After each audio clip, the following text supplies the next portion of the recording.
At the time, I was moving away from going super high from carbohydrates. It was all about sustaining blood glucose concentrations in the bloodstream.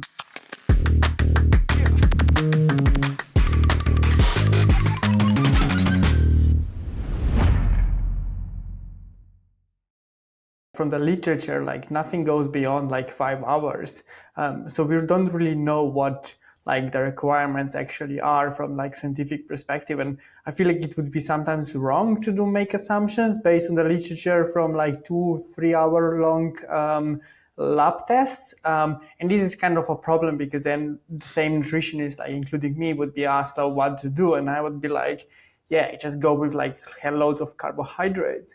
But then at the same time, you should be like, is this actually going to work for like such a long duration? Like, do you want some other nutrients? Because everyone is so obsessed just about carbohydrates. So I'm not really sure. And like, I remember I did a talk on like ultra endurance nutrition a couple of years ago on a conference.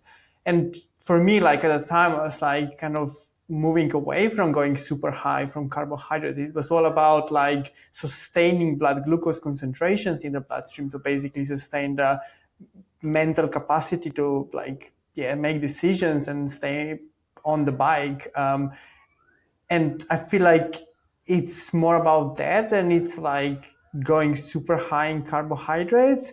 We also know that like, because the intensity overall will be a bit lower, the body will be using more fats. And I don't think like super high in carbs would help, especially knowing that it might like cause some GI issues with super high intake. So I think this is like all things that basically in the end you like learn from experience, and then once you have an experience you can tweak it and improve it based on that knowledge, but you can't like just go out and use the same recommendations you use for like Tour de France nutrition and then apply them into these kind of events. It fascinates me, and it is fascinating in a sense that, like you say, in terms of literature, we don't have any long periods of time where that's been assessed.